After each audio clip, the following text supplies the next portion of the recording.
हर जिंदा चीज, चाहे वो एक विशाल पेड़ हो या हम खुद, कुछ बहुत ही बुनियादी बिल्डिंग ब्लॉक से बनी है। तो आज हम इन्हीं ब्लॉक्स के अंदर झांकने वाले हैं, उनके रहस्य को समझने वाले हैं। कभी सोचा है कि ये जो अरबों खरबों छोटी छोटी कोशिकाएं हैं जिन्हें हम देख भी नहीं सकते, वो मिलके कैसे एक विशाल पेड़ बना देती हैं, या हमारा अपना शरीर? ये सब आखिर जुड़ता कैसे है? चलिए आज इसी पहेली को सुलझाते हैं। इसका जवाब छिपा है एक शब्द में, ऊतक, जिसे इंग्लिश में हम टिश्यू कहते हैं। तो ये ऊतक है क्या? समझिए कि ये कोशिकाओं की एक टीम है। मतलब ऐसी कोशिकाएं जिनका ओरिजिन एक है, जिनका स्ट्रक्चर एक जैसा है और जो सब मिलकर एक खास काम को अंजाम देती हैं।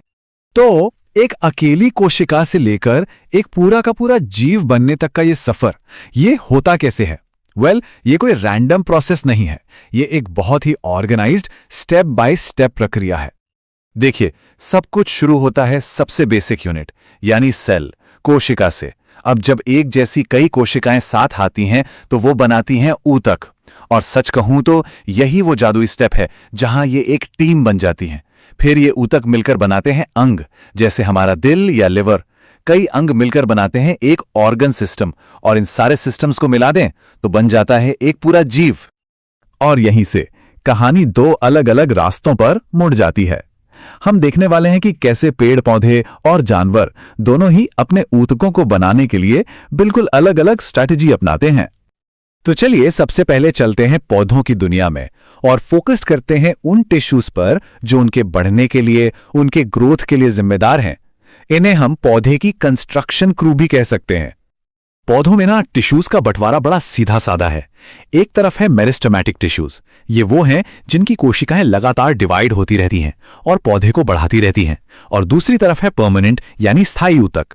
इनकी कोशिकाएं मैच्योर हो चुकी हैं, उनका बढ़ना बंद हो गया है और अब वो एक खास काम में लग गई हैं। तो सवाल ये है कि पौधे आखिर बढ़ते कहां से हैं? ये जो मेरिस्टेमेटिक टिश्यूज है ना, ये तीन खास जगहों पर मिलते हैं। एपिकल टिश्यू होता है एकदम टिप पर, जो पौधे को लंबा करता है। लैटरल टिश्यू होता है साइड में, जो तने को मोटा या चौड़ा करता है। और एक होता है इंटरकैलरी, जो पत्तियों और टहनियों के बेस पर होता है। अच्छा, तो ग्रोथ वाले टिश्यूज की बात हो गई। अब उन स्पेशल वर्कर सेल्स पर ध्यान देते हैं जो पौधे का बाकी हिस्सा बनाते हैं। ये जो परमानेंट टिश्यूज हैं यानी पौधे की स्पेशलिस्ट टीम, ये भी दो तरह की होती हैं। एक है सिंपल टिश्यू, जिसमें सारी की सारी कोशिकाएं एक ही जैसी होती हैं। और दूसरा है कॉम्प्लेक्स टिश्यू, जिसमें अलग अलग तरह की कोशिकाएं होती हैं जो मिलकर एक टीम की तरह काम करती हैं। अगर सिंपल टिश्यूज की बात करें तो इसमें तीन मेन टाइप हैं। पहला पैरेन्काइमा, ये पौधे का स्टोर रूम है जहां खाना और पानी जमा होता है। दूसरा कोलेनकाइमा, ये फ्लेक्सिबिलिटी देता है, जिसकी वजह से टहनियां हवा में झुक तो जाती हैं पर टूटती नहीं। और तीसरा है स्क्लेरेनकाइमा, जो पौधे को एकदम कठोर मजबूत सहारा देता है। अब यहां देखिए, इन दोनों की बनावट में जो फर्क है वो कितना दिलचस्प है। एक तरफ है पैरेन्काइमा, जिसकी कोशिकाओं के बीच में खाली जगह दिख रही है, स्टोरेज के लिए परफेक्ट। और दूसरी तरफ है कोलेनकाइमा, जिसकी कोशिकाओं के कोने मोटे हैं और यही इसे वो फ्लेक्सिबल वाली ताकत देते हैं। और यह है तीसरा वाला स्क्लेरेनकाइमा, और इसकी सबसे मजेदार बात पता है क्या है? ये कोशिकाएं असल में डेड होती हैं, मृत। इनकी दीवारें लिग्नाइन नाम के एक केमिकल से सीमेंट की तरह सख्त हो जाती हैं, जो पौधे को एकदम पत्थर जैसी मजबूती देती है। एक तरह से ये पौधे का अंदरूनी ढांचा या कंकाल है। इसे समझने के लिए सबसे बढ़िया एग्जाम्पल है नारियल। वो जो नारियल का सख्त रेशेदार छिलका होता है ना, वो पूरा का पूरा इसी स्क्लेरेनकाइमा टिश्यू से बना होता है। तो अगली बार जब कोई नारियल देखे तो ये याद जरूर आएगा कि उसकी मजबूती का राज क्या है। और अब बात करते हैं कॉम्प्लेक्स टिश्यूज की। तो शॉर्ट में कहें तो ये पौधे का प्लम्बिंग सिस्टम है। इसमें जाइलम होता है जो जड़ों से पानी को ऊपर खींचता है, और फ्लोएम जो पत्तियों में बने खाने को पौधे के कोने कोने तक पहुंचाता है। चलिए अब पौधों की शांत स्थिर दुनिया से निकलकर जानवरों की एक्टिव गतिशील दुनिया में चलते हैं। यहां टिश्यूज की जरूरतें बिल्कुल अलग हैं। जानवरों के शरीर में, चाहे वो एक छोटा सा कीड़ा हो या हम इंसान, सारे टिश्यूज को हम 4 मेन ग्रुप्स में बांट सकते हैं। एपिथेलियल टिश्यू जो कवरिंग का काम करता है, कनेक्टिव टिश्यू जो सपोर्ट देता है, मस्कुलर टिश्यू जो मूवमेंट में मदद करता है और नर्वस टिश्यू जो सब कुछ कंट्रोल करता है।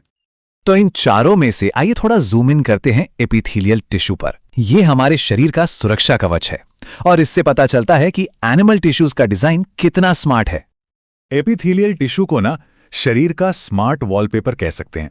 इसकी कोशिकाएं एक दूसरे से इतनी कसकर जुड़ी होती हैं कि एक प्रोटेक्टिव लेयर बन जाती है। ये सिर्फ हमारी स्किन जैसी बाहरी सतहों को ही नहीं, बल्कि शरीर के अंदर के अंगों को भी कवर करती हैं और एक गेट कीपर की तरह कंट्रोल करती हैं कि कौन सी चीज अंदर आएगी और कौन सी बाहर जाएगी। तो यहां सबसे जरूरी बात यह है कि इन टिश्यूज का शेप सीधा सीधा इनके काम से जुड़ा है। जैसे स्क्वामस टिश्यू एक चपटी टाइल्स जैसा होता है जो फेफड़ों में गैस एक्सचेंज के लिए एकदम परफेक्ट है। क्यूबॉइडल टिश्यू जो क्यूब के जैसा है वो किडनी में सेक्रीशन और एब्जॉर्प्शन के लिए बना है। और कॉलमनर टिश्यू जो लंबे पिलर्स जैसा है वो आंतों में पोषक तत्वों को सोखने के लिए ज्यादा सरफेस एरिया देता है। मतलब शेप और फंक्शन का क्या कमाल का कनेक्शन है। तो आखिर में पूरी कहानी आकर टिकती है एक शब्द पर, कोऑपरेशन, यानी सहयोग। चाहे पौधे की जड़ हो या हमारा अपना शरीर, जिंदगी की ये जो पूरी कॉम्प्लेक्सिटी है, इसकी जो खूबसूरती है, वो बस इसलिए मुमकिन है क्योंकि ये कोशिकाएं एक साथ मिलकर एक टीम की तरह काम करती हैं। तो ये पूरी बात हमें एक बहुत गहरे सवाल पर लाकर छोड़ देती है। अगर हमारे शरीर की अरबों खरबों कोशिकाएं एक कॉमन गोल के लिए इतनी खूबसूरती से एक साथ काम कर सकती हैं, तो हम इंसान एक दूसरे के साथ सहयोग के बारे में इनसे क्या सीख सकते हैं? सोचने वाली बात है ना?